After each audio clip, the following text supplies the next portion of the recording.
discuss to get Thailand locals to try traditional Western food? Watch to the end of this video to see their natural reactions. But first, let's make it.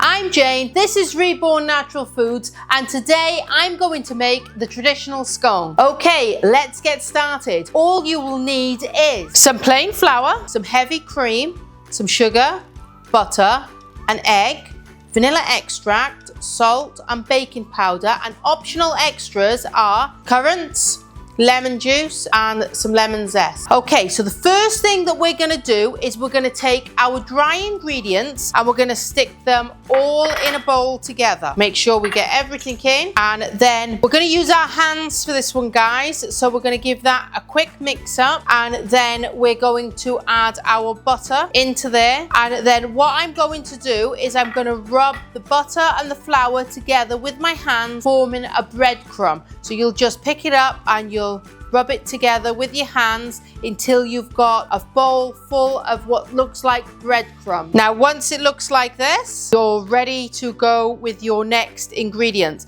Now, I'm going to add my optional extras next. So I've got the zest of a lemon, some lemon juice, and some currants. So we're going to add all those in there, and then just give those a quick mix up till they're all combined. So once that's added, with your cream, you want to add your cream, your egg, and your vanilla extract into the same bowl. And then what we need to do then is just grab a fork and give those a quick whisk up until they're all incorporated together. Should look a little something like that. Next, you're going to make a well in your breadcrumbs. Then we're going to add half of our wet mix, and we're going to start bringing this together with our fingers. So we just want to start bringing this together with our fingers like this. And then we're going to add the other half in, and then we're just going to bring this all together until it forms a ball. So it should look something like this. Now, if your mix is a little bit wet, you can add a little bit extra flour, or if it's a little bit dry, just add a little bit extra cream or water into it, but it should roughly look like that. So all we're going to do now is lightly flour our surface and our hands, and we're going to tip that out onto the surface. And then some people use a rolling pin with this, but I don't think there's any need. You just want to pat this down with your hand and give it a shape.